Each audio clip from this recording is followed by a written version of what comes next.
Okay, it's 10 o'clock. Our participants are populating us fast. Very welcome to everybody.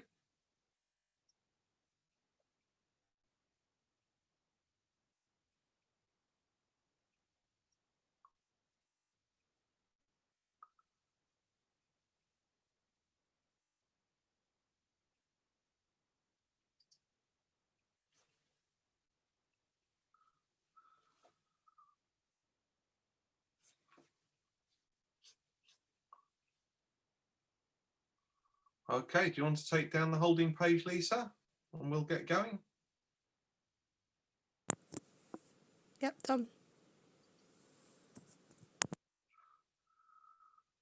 Okay, good morning, everybody. Welcome to Hounslow Chamber of Commerce's EU transition. Tick tock, tick tock. Time is running out for us leaving the EU and a new world. Thank you very much for our hosts, Hounslow Chamber, and our sponsors, Hounslow Council, working closely today with Branduin Business Support, and a specialist presenter today, the fantastic Gary Hayes, International Trade Manager from Surrey Chambers. You're very welcome. We've got a good amount of participants with us today, currently nearly 30, and we're going to be talking and presenting and discussing the situation of the UK that we'll be in for exporting goods to the EU, for importing goods from the EU, any international trade paperwork, which will be new, that will be required for trade with the EU, and any international trade costs or tariff implications that this will bring as of the 1st of January. Happy New Year to everybody outside. My particular background is as a former Department of International Trade officer. I've been doing international trade for many, many years, and a focal point of our Chamber of Commerce now is running a West London Export Club group, helping local companies trade internationally and welcoming trade missions from overseas.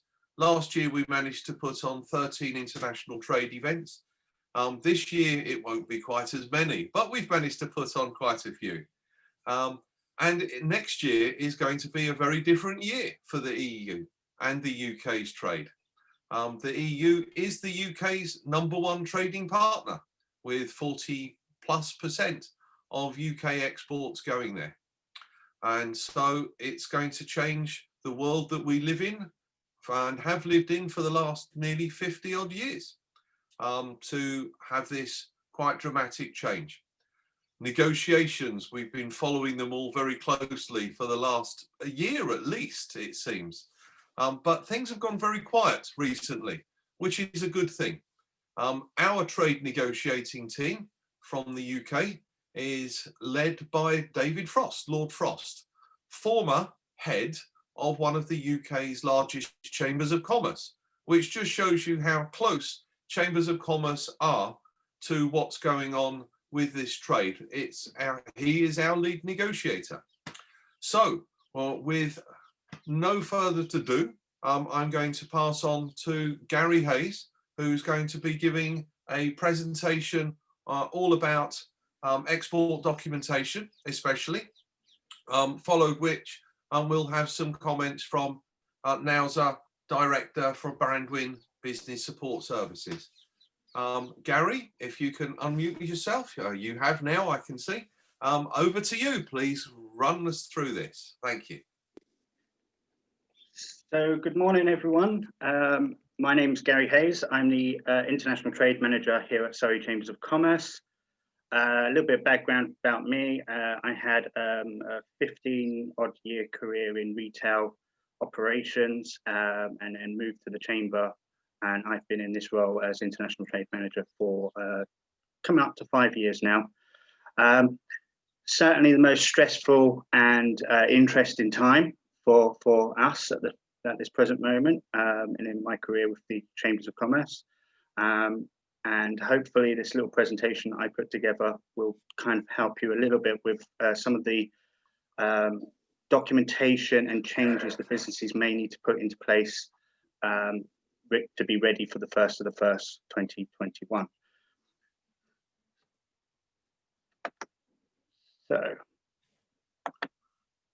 So where are we as of today? Well, we have officially left the EU, and we left our membership on the 31st of the 1st this year.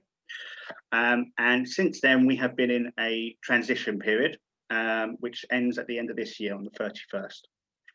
As Alan mentioned, the trade negotiations with the EU are continuing and have been continuing for quite a while. And hopefully, through the grapevine that is the Chambers of Commerce, we are hearing that hopefully there will be some sort of agreement either this week or next. So keep your eyes peeled on the news for that. That being said, there's still only 37 days until the transition period ends. So there's not a lot of time left for businesses to be prepared. Certainly over the past few months, there has been an increasing amount of detailed guidance being released by the government, almost on a daily basis. But that has led to a few issues. Many traders are confused or unsure what the guidance that relates to their business entails. But there are still many traders that are still completely unprepared for the changes that would be taking place. But on top of that, the challenges that COVID-19 and the restrictions and the lockdown that has brought has hindered further businesses' preparations. So it has been a challenging, but hopefully the next few slides will be able to kind of highlight some of the changes and some of the things that you may have to do with regards to your documentation paperwork when you're trading with the EU and the rest of the world going forward. So here I have basically just put together some key points that businesses should be looking at in terms of preparing their businesses. So I won't go through every single one of these because of time constraints, but I will make sure that a copy of this presentation is available to everyone after this event. The important ones for in here is that you have your UK EORI number, and it's important that you now start putting that on your documentation going forward. That number will be required from it when you make export declarations and import declarations going forward. It's important that you know your commodity codes, and again, I will touch on that a little bit later on in my presentation and why they are important. Going forward, we will be making customs declarations for imports and exports in and out of the UK, and there also will be a very similar requirement for trading with Northern Ireland as well. The other thing that you also should really be looking at if you are an importer is whether you want to be doing staged or full EU imports at the time of arrival, whether you want to use a postponed VAT accounting, or you want to have a deferred duty account with HMRC. All of that information can be found on the gov.uk website. The recommendation of the Chamber at the present moment is that businesses complete a full EU import declaration, so applying at the time when the goods arrive in the UK, but using your own deferment account, and that will just make your cash flow a little bit more easier to manage. There's also another few ones. The most important one on here for the Chamber perspective is actually number 12, which is do your staff understand Incoterm rules? And do you have a policy for using specific ones? This is one of the most common questions that we're getting from businesses at the moment, in terms of what Incoterms should I be using if I'm trading with the EU, and how does that affect my business? Incoterms, for those that aren't aware, the Incoterms is the international terms that are used, the rules that are used to govern where the responsibility, the obligation, and the risk lies between the seller and the buyer. And you may have heard of some of these Incoterms, such as Ex Works, DDP, delivered duty paid, FCA, free carrier, FOB, free on board. Each one of those will have what's the responsibility and the obligations of the buyer, and what are the obligations and responsibility of the seller. Now, if you're trading rest of the world at the moment, you will be aware of these. But if you are trading purely with just the EU, these may be absolutely brand new to you. And there will be challenges if you are using particular ones, especially if you are going to be using Ex Works or if you're going to be using DDP, because there may be barriers as to what you can and can't do. One of the things that keeps coming up for us at the Chamber is that we actually keep getting a lot of people saying, I don't know where to find the information. And I wanted just to highlight some of the really crucial pieces of support that the government have provided and where you can find them. So the first two is the UK transition website and the EU transition website. The UK one is for UK businesses trading with the EU. And within there, you have a little, where it says start now, you have a little checklist where you go through it and you tick what relates to your business. And what that will then do at the very end is it will give you a very detailed list of potential issues that you may be facing or changes you may be facing come the 1st of the 1st, and where you can find the advice to actually resolve those. The EU transition website is for EU businesses trading with the UK. And it's very good website to provide to your customers within the EU. They can log on to it and they can understand some of the barriers and some of the requirements that they have to do to make sure that the goods can be imported into the UK, or if you're exporting out, what they need to be aware of. The UK government have also put together a quite a very comprehensive UK border operating model guidance. The current version is dated the October 2020. It's about 130 pages long, but it covers everything. So the only thing it won't cover is with Northern Ireland, and I'll talk about that in a second. It's highly recommended that you download this and you read this so that you understand what your requirements are if you are importing, exporting into the UK. And also if you have certain products such as chemicals or food, what your requirements will be for those. As mentioned, there is also a Northern Ireland protocol between the GB and Northern Ireland. This includes having to sign up to a service called the Northern Ireland Trader Support Service. If you are trading with Northern Ireland or your goods are moving between Northern Ireland and the Republic of Ireland, you will also need an additional EORI number, which starts with an XI. And the only way you can get one of those is if you have a EORI number that starts with GB.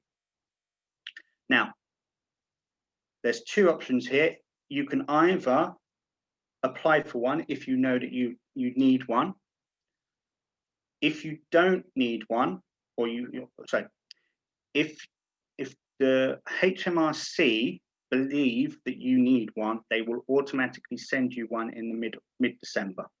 So if you've been trading with Northern Ireland or the Republic of Ireland over the past 12 months, the likelihoods they will issue one. But I would side on the air of caution and apply for one if you are trading with Northern Ireland or the Republic of Ireland. They've also created some handy guides for importing and exporting, which gives the basic information. So if you don't feel like reading the entire 130 pages of border operating model, they have a very simple guide. And these are really quite useful to supply to your staff so that they understand, especially your warehouse teams or anyone that's involved within the export importing of your products.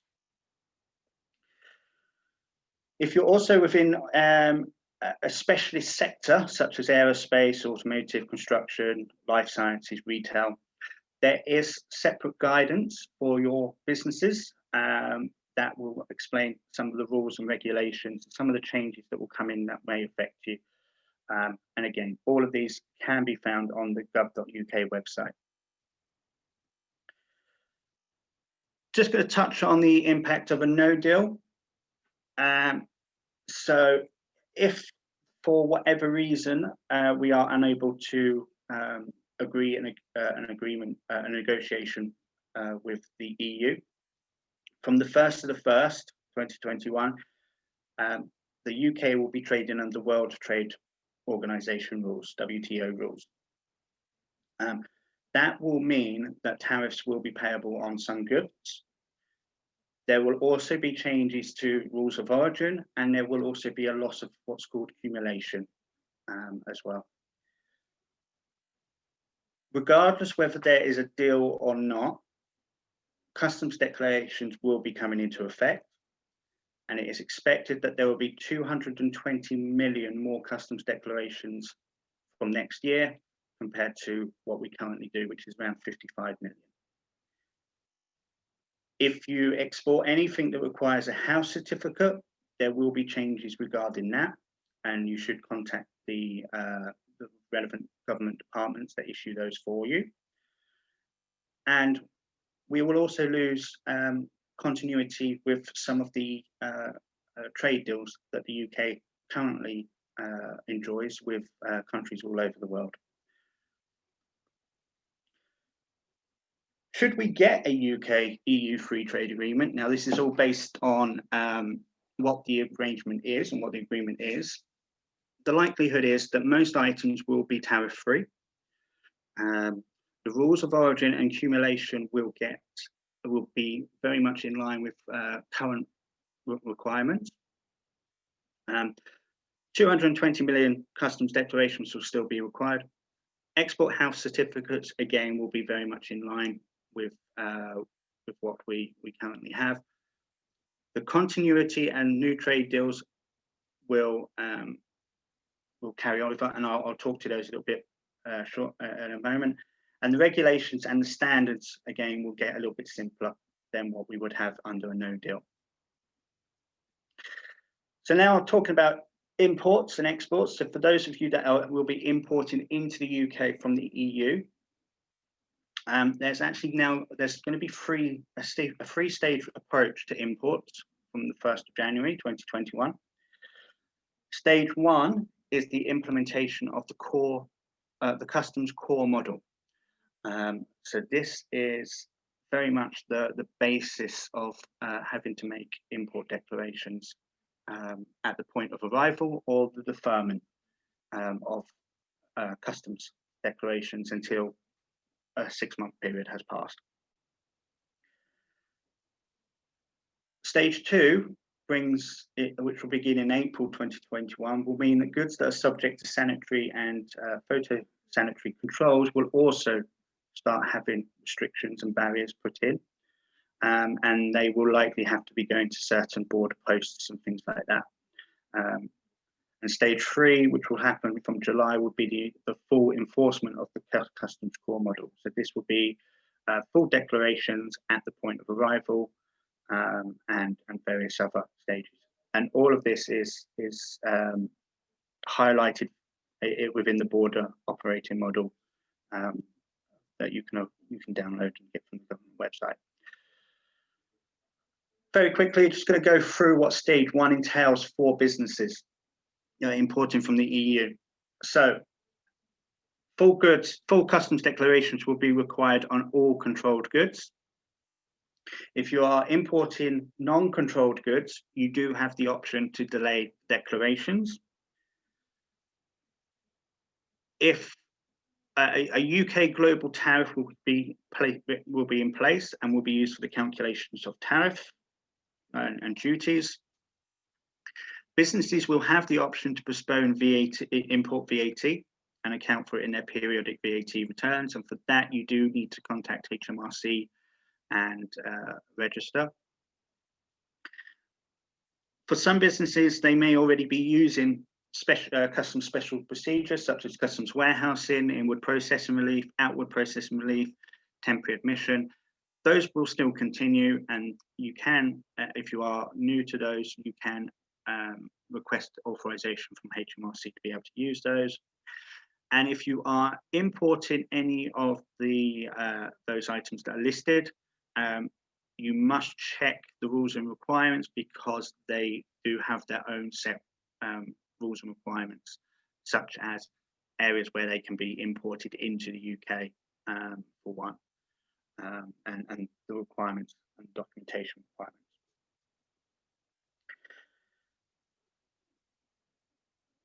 If you are importing into the EU, it's very, very crucial that you actually start asking your your seller to start including certain things on the customs declaration, on the commercial invoice and the paperwork.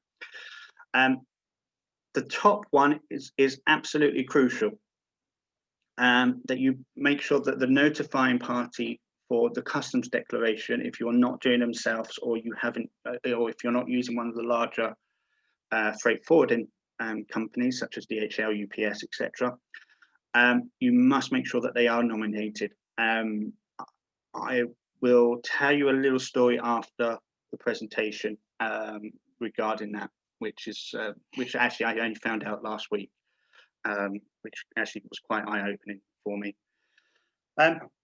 Various other things in that: method of travel and the port of arrival, where it's coming into the UK, transport identification, commodity codes, and country of origin, the Incoterms, breakdown of the costs, license numbers, and the weight dimensions.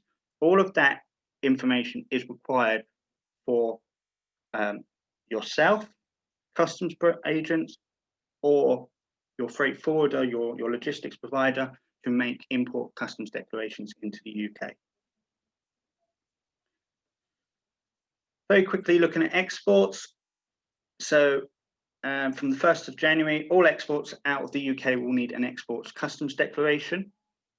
And again, you can either make those yourself if you've got the software and the training and the correct badges. You can employ, you can engage your freight forwarder or your logistics provider if they have that, or you can use a customs broker or customs agent to do that for you. And I'll talk about a service that we will be providing shortly. All exports require a safety and security declaration, but this will be carried out by the carriers. And for the first, I think it's for the first 6 months, or certainly for the first few months, those won't be required on non-controlled goods. If you're sending anything by post or parcels, if the value is less than £900, you will have to complete a CN22 and a CN23 customs form, which you can get from the post office. If it's more, then you would have to make a full declaration.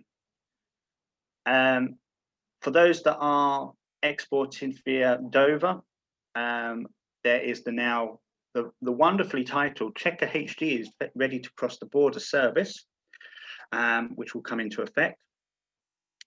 Formerly known as Smart Freight, for any of you that have seen previous presentations. Basically, this is the red, green, and amber light if whether the truck can travel down to the port of Dover and whether it's got the correct paperwork.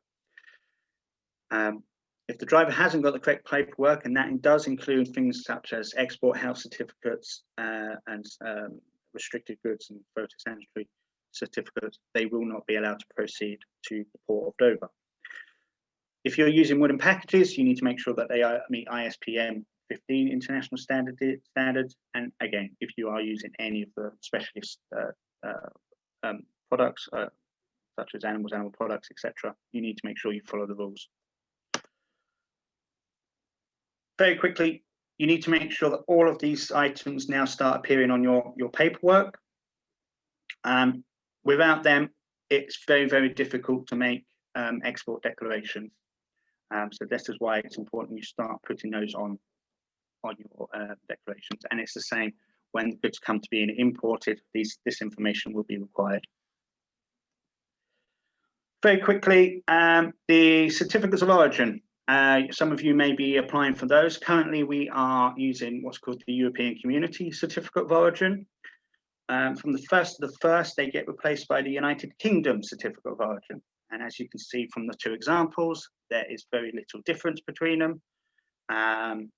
And whilst the process is the process to complete these is unlikely to change, the requirements to support evidence, especially of foreign origin or goods that are of non-UK origin, they may change. And I literally this morning received an email from the British Chambers of Commerce, which details a little bit of that information.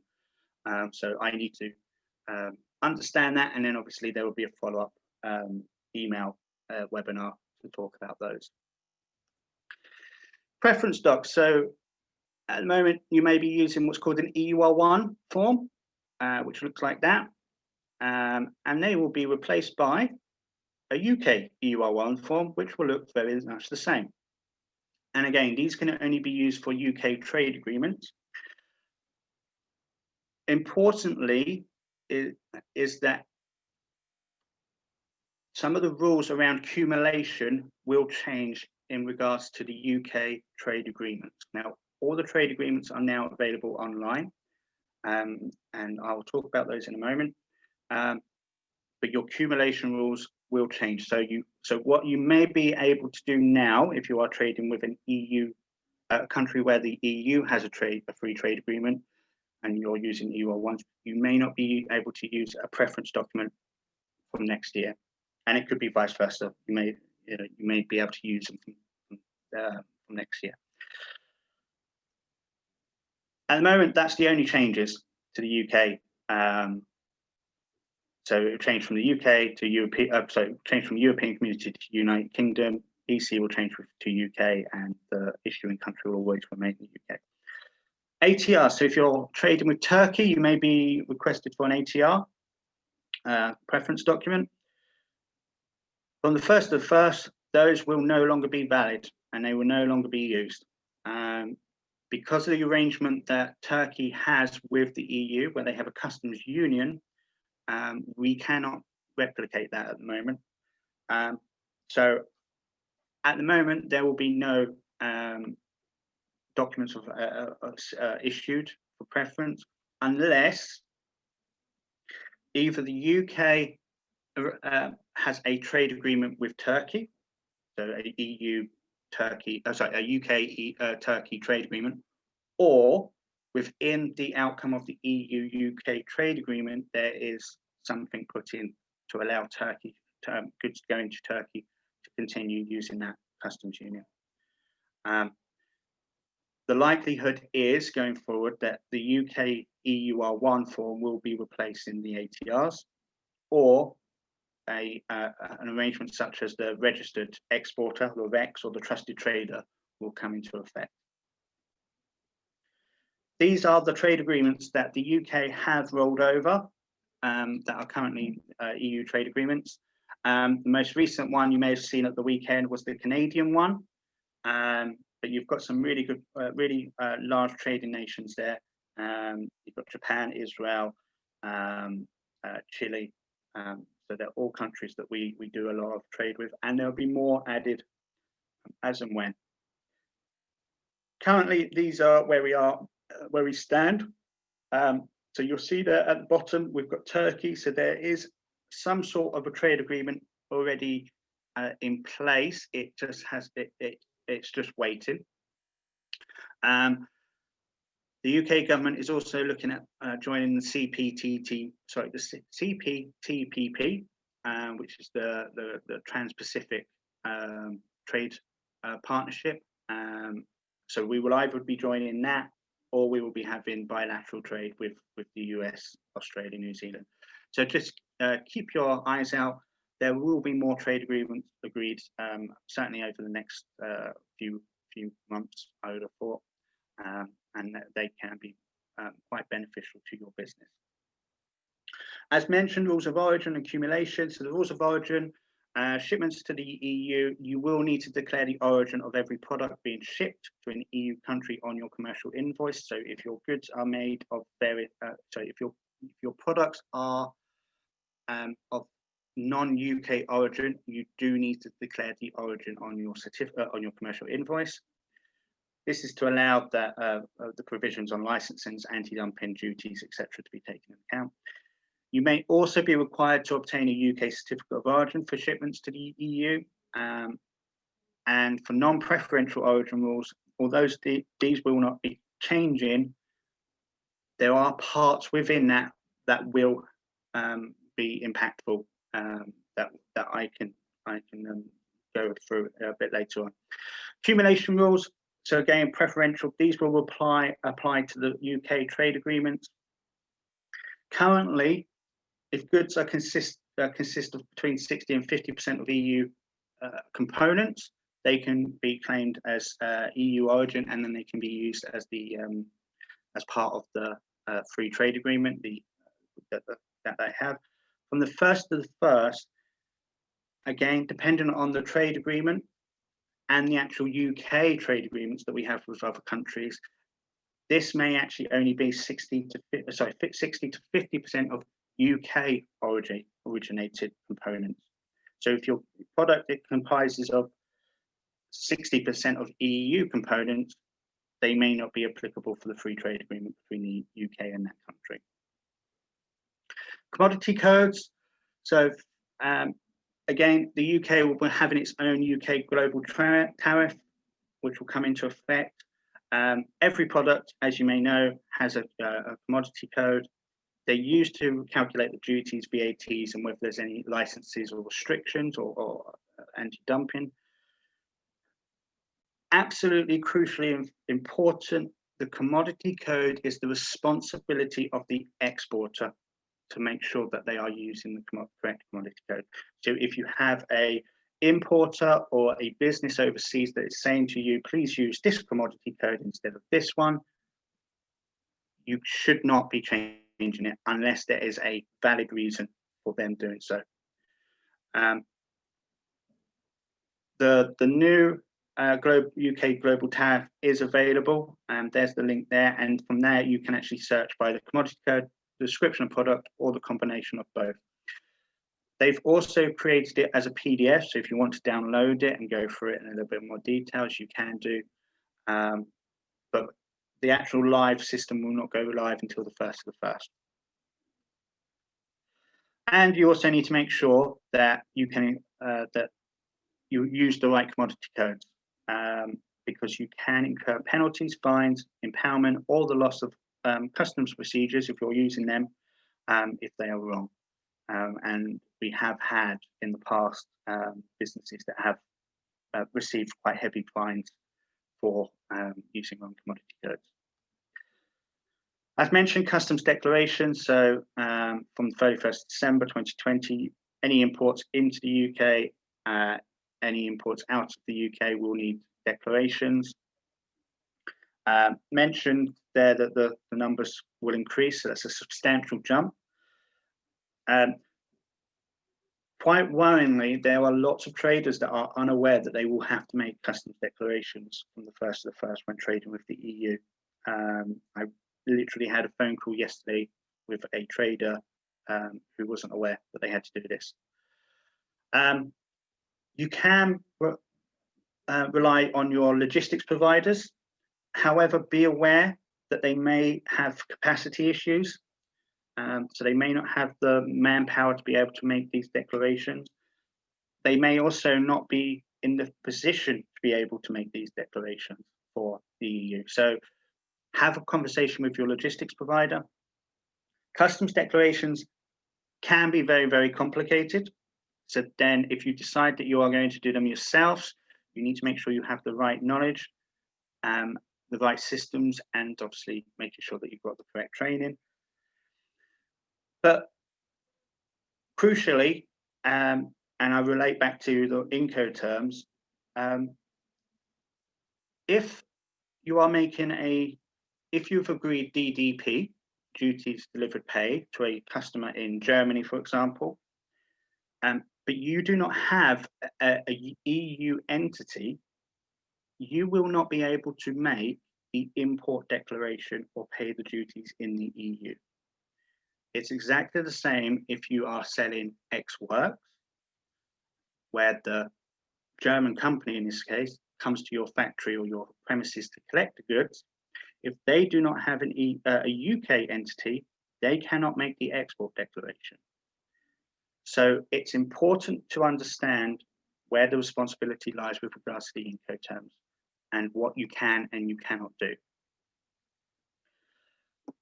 Just going to talk about a service that we are providing. So we have signed up to a British Chambers of Commerce service called Chamber Customs.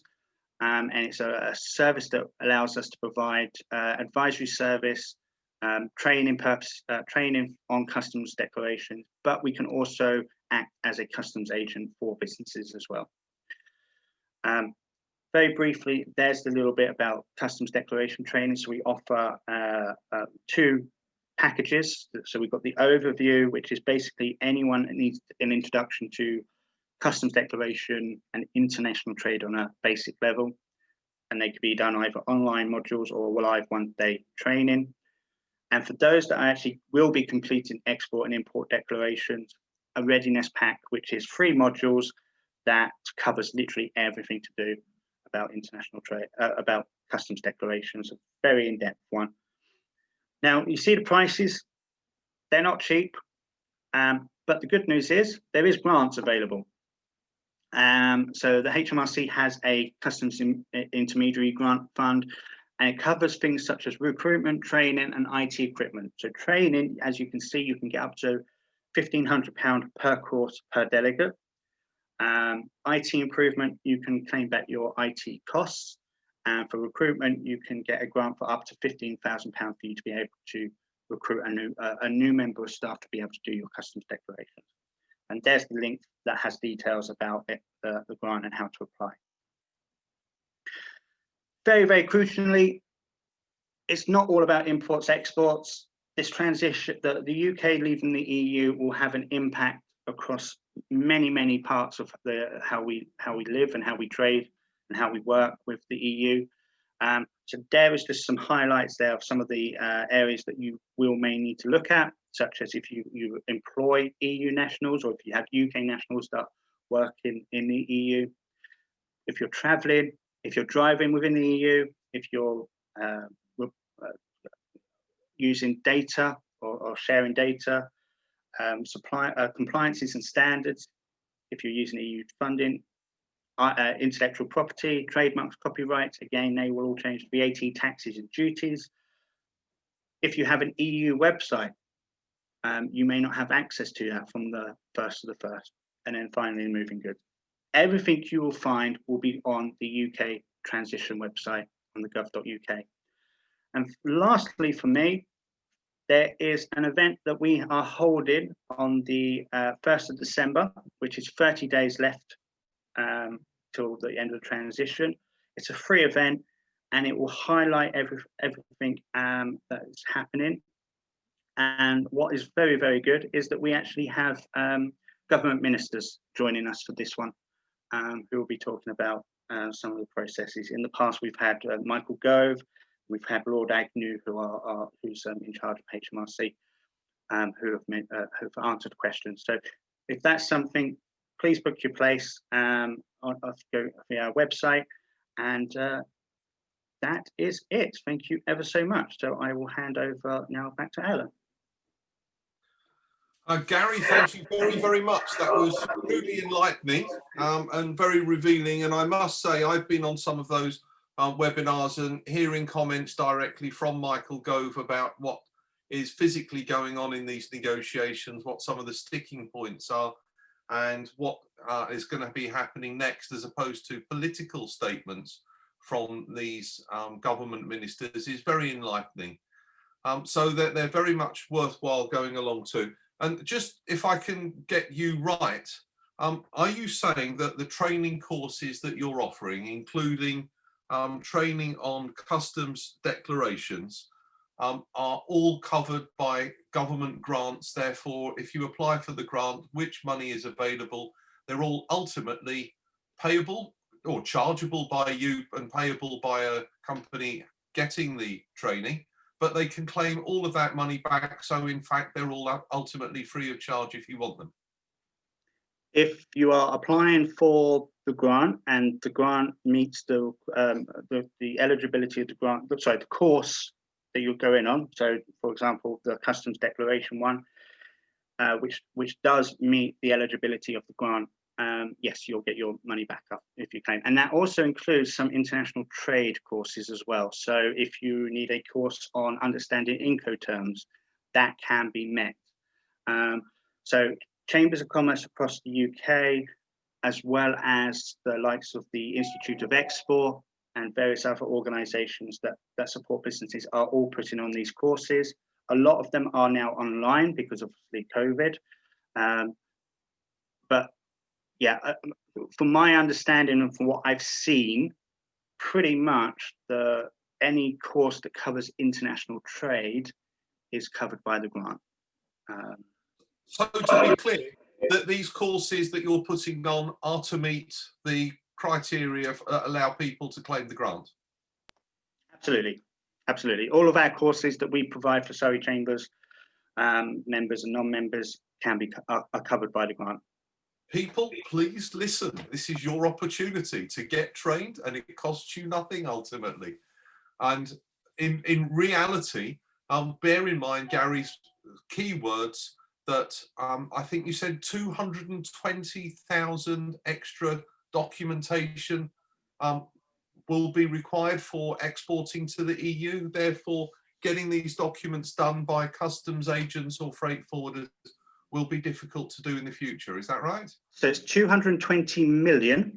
Oh, it's only a 0 or 2 missing. Yeah, so it's 220 million up from 55 million. And as you can imagine, that there isn't enough customs brokers, people that are trained sufficiently enough to issue customs declarations. There's only around about, I think the last count was about 3,500 people total across everywhere.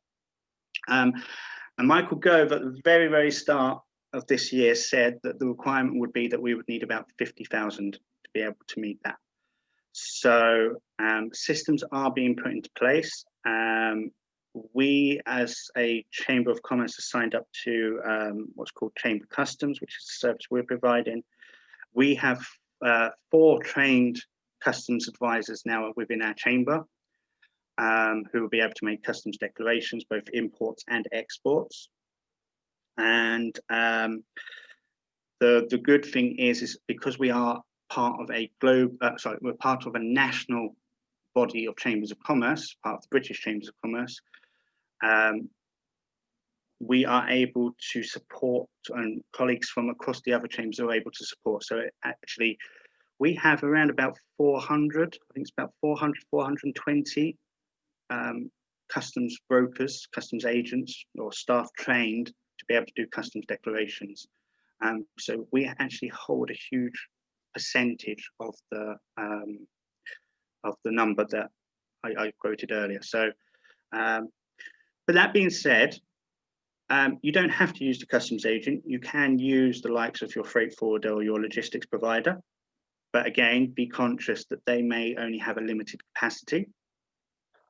So contact them as your first point of call and see what they can do for you. But you can do them yourself. The difficulty is, and I'll give you just to give you an idea, the 4th person in my team that has just completed their customs declaration training has been studying for 6 months to be able to do them. And technically you have 37 days. So it's not going to happen. Wow. Wow, fantastic. Okay, thank you very, very much, Gary. We'll come back to you with some more questions from our attendees. In the meantime, might I ask Nauzar, Director of Branduin Business Support, to say a few words. Nauzar, the clock is yours. Thank you.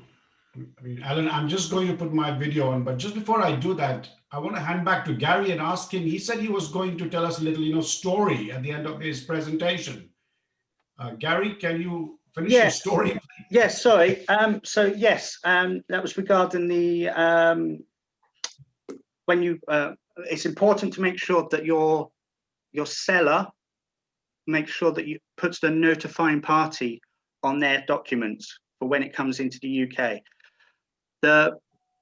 I was on a conference call last week with some of my colleagues from across the Chamber network, and one of them, who's based in the East Midlands, has a client who didn't name the notifying party, so they didn't name Chamber Customs on their commercial invoice. So when the goods arrived in East Midlands Airport, some other customs agent claimed the cargo when it arrived off the plane, which basically meant that the client wasn't able and Chamber Customs wasn't able to go and claim the goods or make the customs declaration. And the company that actually had claimed the agent that had claimed it held it ransom and wanted a payment of £500 to be able to transfer the goods back into the hands of Chamber Customs. So it's vitally important that you put, or if you're importing from anywhere, that you put the notifying party, being your customs agent or yourself, or if you're using DHL or anyone like that, it's not necessary. But if you are using a third party customs agent such as Chamber Customs, it is important. It is clearly stated that when the goods arrive in the UK, that Chamber Customs is notified. I have an expectation, and it's the expectation that there will be a lot of rogue customs agents that will be claiming unclaimed or unnotified cargo and holding it to ransom. And unfortunately, in this case, the customer whose cargo it was ended up having to pay the £500 for the goods to be released. So it cost them an extra £500. So just a heads up on that. But thanks. Wow, watch your pockets, everybody. So shall I take it from there, please? I mean, Alan, yeah, absolutely. Now, so the floor's yours. Are you doing a poll, or is that for next time? I think that's going to be next time now. Okay. I'm just going to share a screen, a few slides, which I've just put together. And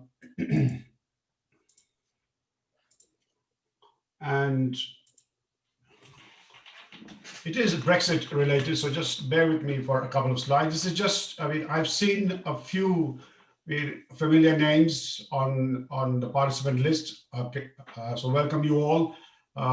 Just a couple of slides here.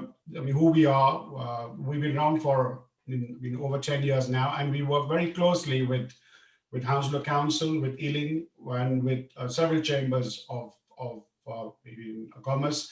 And I have to say this, that our work with Hounslow Chamber is some of the most satisfying, not for the least because of its leadership as well. So well done, Alan, to bring us through this COVID year and to keep us all involved and informed. Okay, so what we do is we work with SMEs from startup, early stage to growing and established. We have two proprietary products. One is Goal Mapper, which is a business recovery program. And the other one is Fit to Bid, where we did a lot of work with Ealing. We're going to do a lot of more work with in West London in councils and Heathrow Airport. I mean, a bit of it was cut short because of the pandemic, but we have some big plans for 2021. And those symbols you see there in the middle are the basis of our delivery. We use the canvas, the business model in canvas, and the value proposition, which underpins a lot of the work we do. And we provide initial business analysis, business sprints, workshops, webinars, and we've just recently won a very large contract with Hearts Chamber, with the Hearts in Growth Hub, to provide a group facilitation for 100 companies. That's a big contract running all the way to the end of March. I believe there is a similar contract run by West London Business, and there may still be a few places available. If you want to take advantage of group facilitation in our area, in the West London area, then go to the West London Business website, and you might get an opportunity to be onboarded. Okay, and it's absolutely free of charge. These are the areas that most of us cover, right from starting your own business and to lead generation, sales, etc. So that's on the business side. Now, where are we now? We are essentially still in lockdown. We're going to be out of lockdown next week. Hopefully, we don't know what exactly that means in the run up to Christmas. Hopefully, it's a bit better from a personal and from a physical point of view.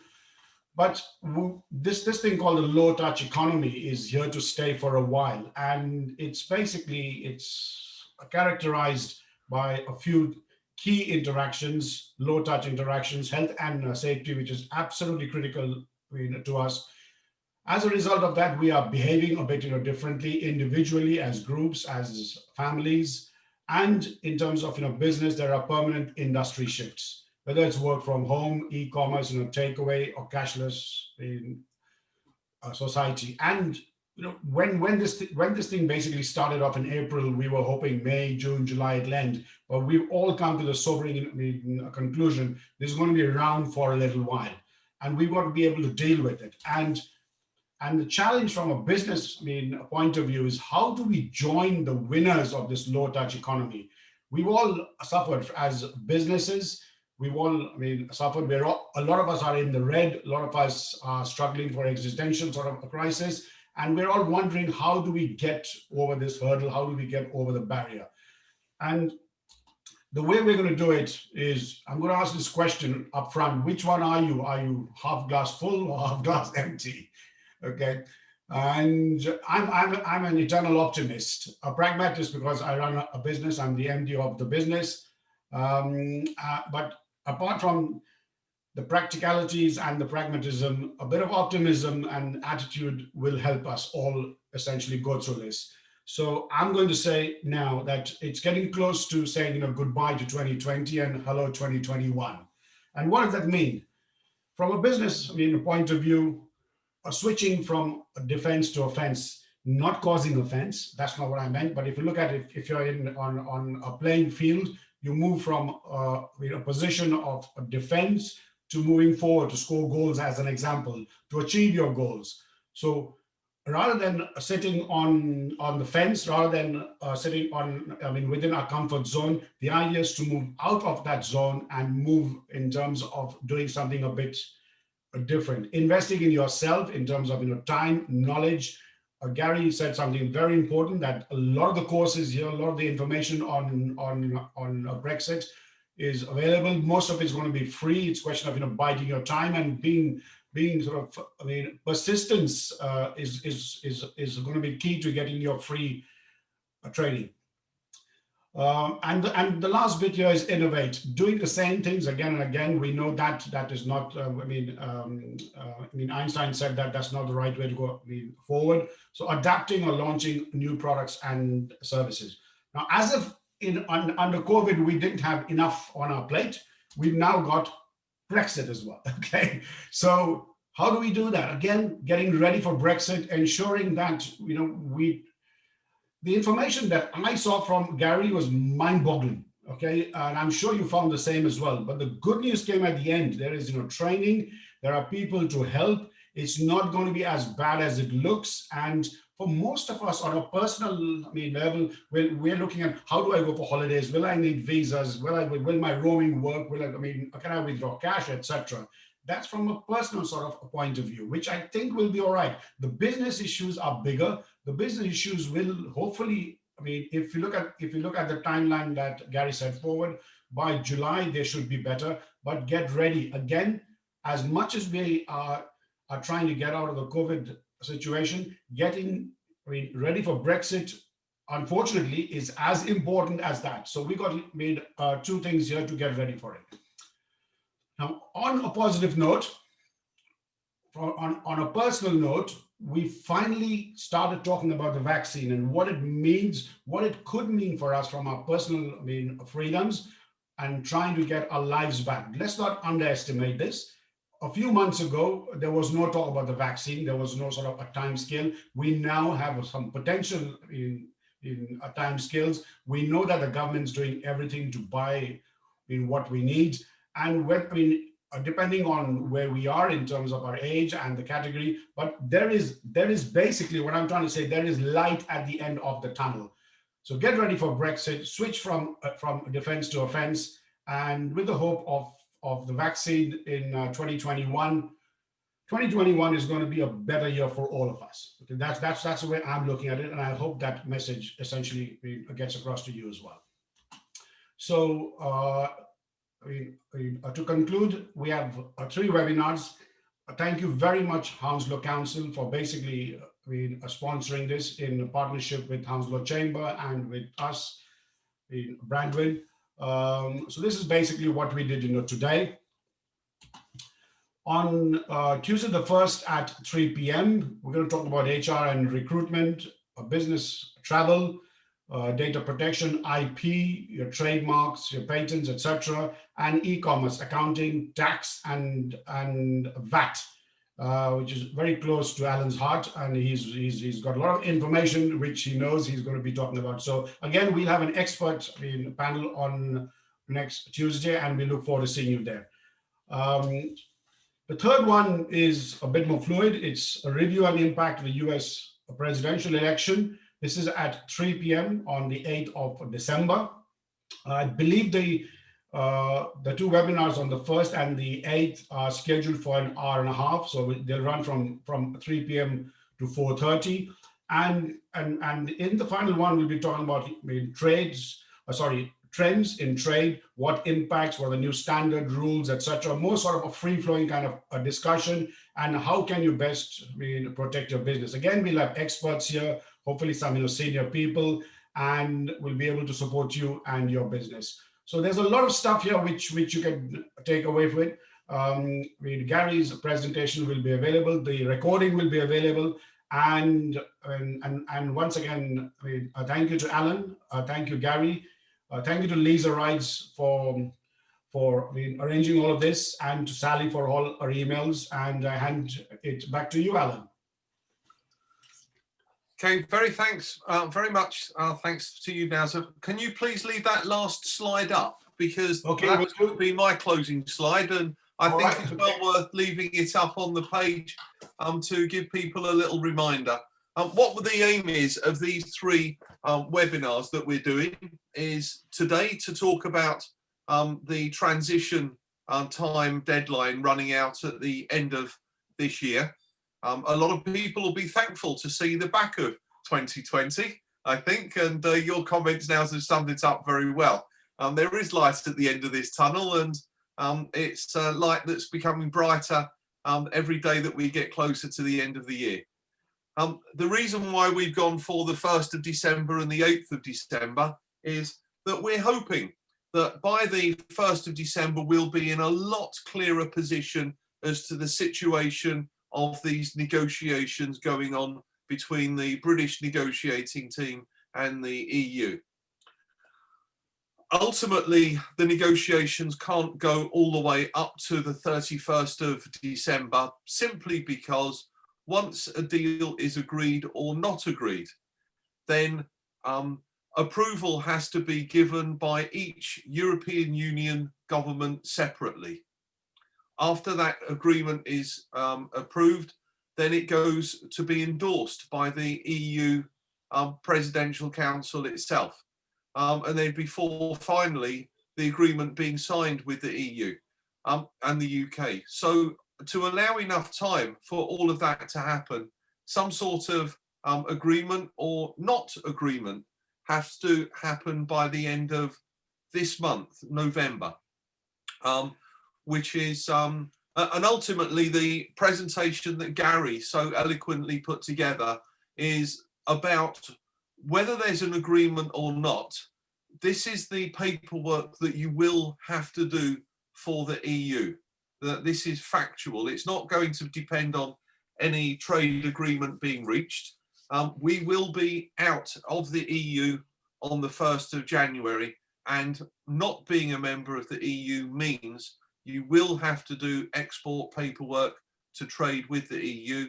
And the biggest thing that you need to know, apart from having to do the paperwork itself, is every company that is an exporter will have to declare what the tariff number is for the goods that they're exporting. And the liability on getting that tariff number wrong won't lie with getting advice from third parties. It will 100% lie with the exporter, the manufacturer, the producer of that item. And if he makes a wrong declaration, as Gary pointed out, there could be fines in place. So make sure you've got the right tariff number for your goods. Gary, do you want to say anything additional to that? Just the fact that actually, if it can be very difficult to work out what the correct commodity code is, the tariff code is. The good thing about the UK global trade tariff is that you can search it by description of goods, so you can actually get a broader range of the tariff codes, and you look at the chapter notes, and that will dictate as to whether your product will comply with that commodity code. If you are still really unsure, then you can contact HMRC and request a binding tariff information, a BTI. And basically what that is you will supply the information that HMRC require, and then they will come back to you and they will either say, yes, this is the correct commodity code, or no, this is the commodity code that you are using. And the important thing there is that you actually have confirmation from HMRC as to the correct commodity code. So that commodity code will not change unless the actual commodity code within itself changes. So it's recommended to do that if you're unsure. To be perfectly honest with you though, most of the commodity codes are open to interpretation, and as long as you have got the most closest one to your product, you shouldn't fall foul.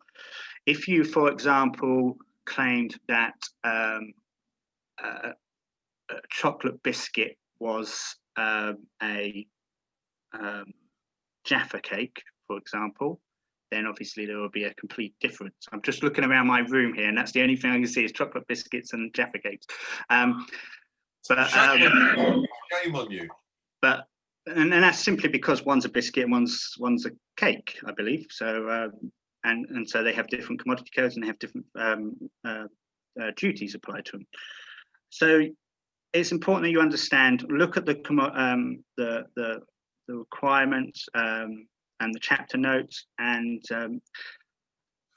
I'm very happy if anyone wants to just run it past me. I'm happy to look at it. Unfortunately, I'm in no position to say, yes, you are definitely correct, but I'm happy to come back to and say, maybe you might want to look at another one. So that's something I can provide. We can also run it by experts who are experts in this field to get the right and the best commodity code for you. Some commodity codes some products can have multiple commodity codes, and choosing the best one for you is sometimes not a simple choice of it's that one. It could be one of 3 or 4, and you need to choose the best one that's for you, because ultimately a commodity code leads to an import duty level, and some tariff codes can give you a 20% import duty level, and other tariff codes can give you a 0 import duty level. So getting the right code can take you down to the equivalent of a 20% or a discount on the price of your delivered duty paid price for your goods. We've got a few questions that are been sent through by people. I'll ask the interesting one first. I'm not sure who wants to answer this one.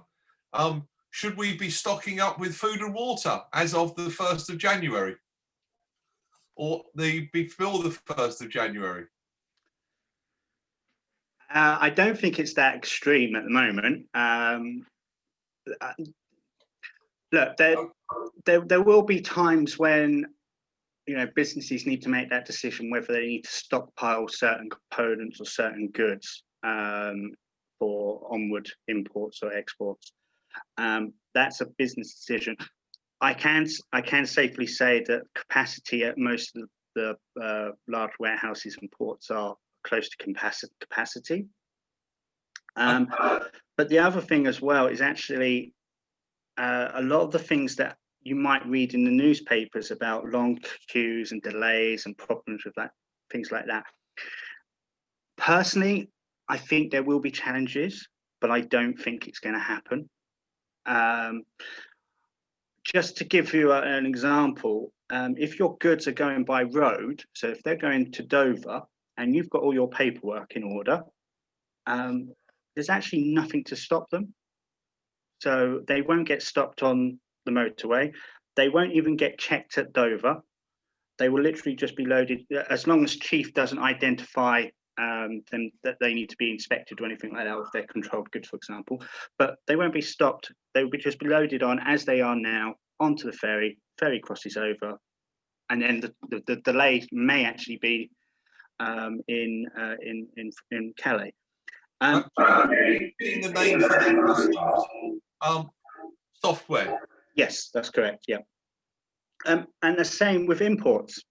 Imports that are coming from road, from what I've heard from last week, for the first 6 months there will not be any stops at the border for road transport that comes in from the EU on a roll-on, roll-off cargo.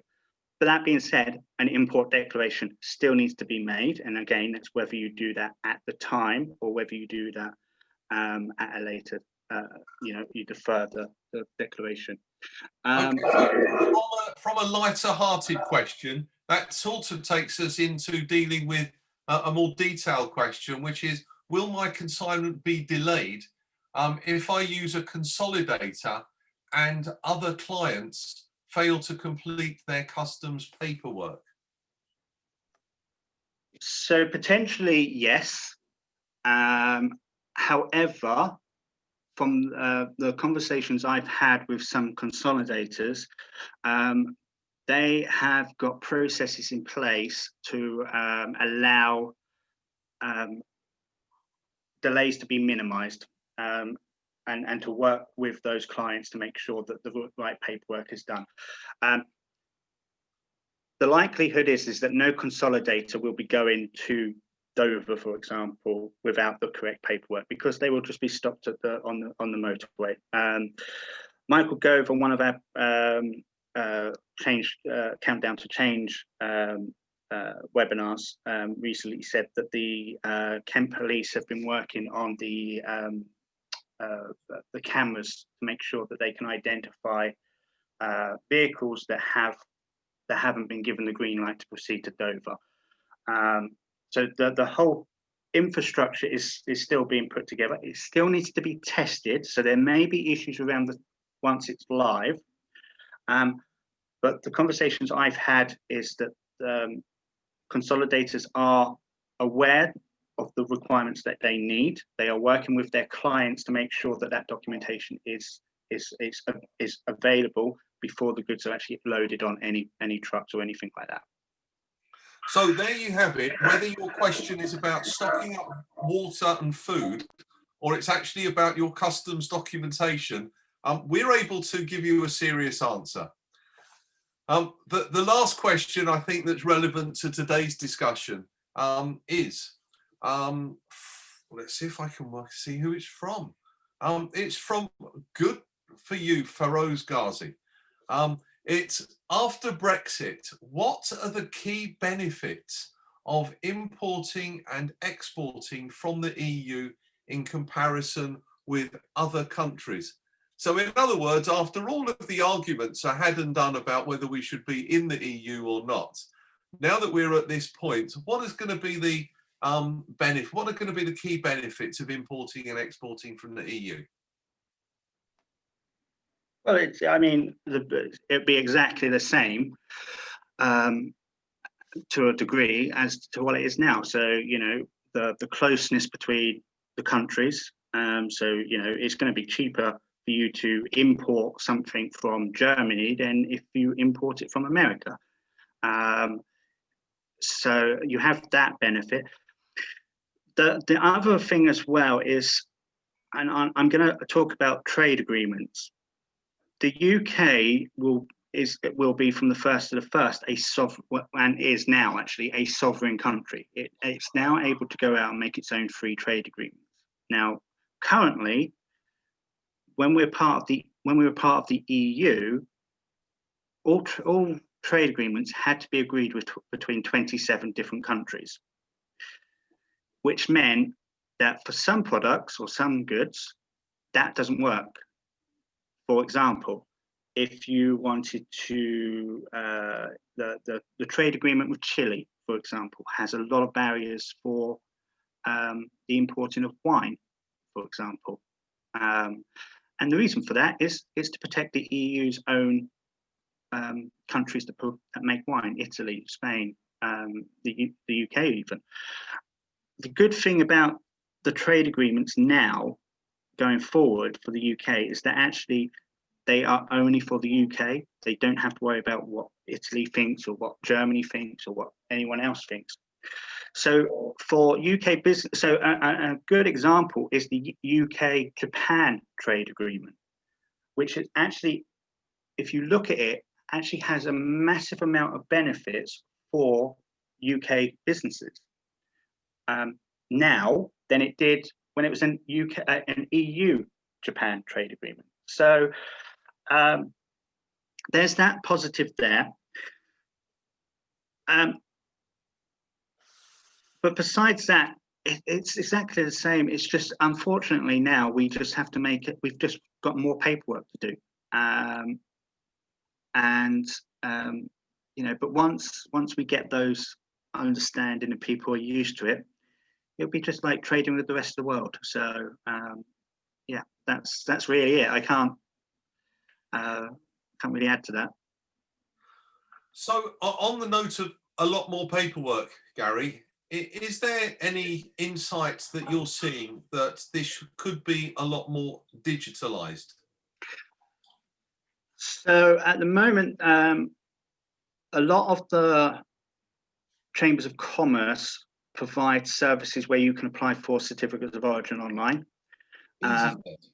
So we have an arrangement with Hounslow Chamber and West London Export to be able to provide export documentation for your members, as you know, and we are very happy to provide that as an online service. So the new UK certificates of origin you'll be able to apply for online.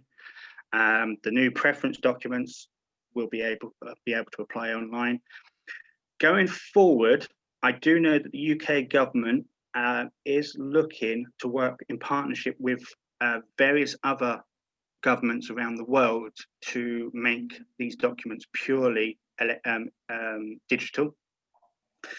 So currently there are chambers of commerce in the UK and chambers of commerce in the Singapore Chamber of Commerce and the Qatari, I think it is, Chamber of Commerce, where certificates of origin can be issued electronically. So they will go, so there'll be no paperwork. It will literally go from one chamber to the other chamber, or one customs authority to the other customs authority, and it will make things a lot simpler. So there's lots of things that are happening. But I think the other good thing as well is actually now that we aren't part of the EU, we are not restricted too much with regards to the EU regulations. So we have our own destiny to make with regards to that. So so yeah, it's a positive thing. Lots of things now are online, which is great. But yeah, just watch this space. I expect probably in the next few years, more and more will be online only and less paperwork for us to do. Just to add, all customs declarations is online as well. So whether you use a chief system or CDS, depending on which one goes live and which one starts working, that's all online. But at the moment, there is paperwork involved with that. Fantastic. Thank you very much, Gary. Nauzar, do you have any closing comments you'd like to make?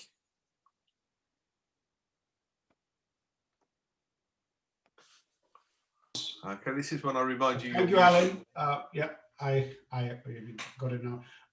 Thank you, Alan. It's, as I said, it's good to see so many, familiar faces in the participant list. Our chamber, along with the Surrey chambers, has a lot of information, a lot of help. If you do get stuck, send an email to Alan. Okay, I'm sure he can help. But we're here. And be positive, as I said, as I did mention, we're being a bit positive. We know we have to look forward to 2021, and along with our partnerships with our chambers and local authorities, hopefully we can continue to provide you business advice in 2021 as well. So on that happy note, I'll hand over back to Alan to close, please.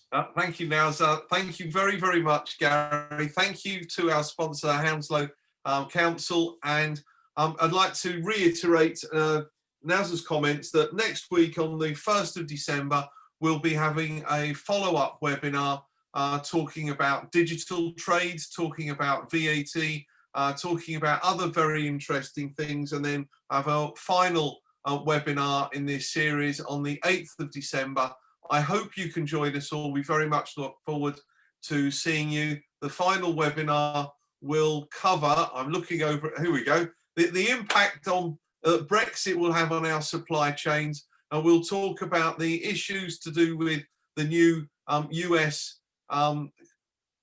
team that are taking over in the White House, what the new rules are going to be for trade, and any foreign exchange issues that have been going on in a very wild foreign exchange year. Look forward to seeing you all then. Thank you very, very much for coming along today. It's been a pleasure talking to you and presenting to you. Thank you for your support. Goodbye, everybody.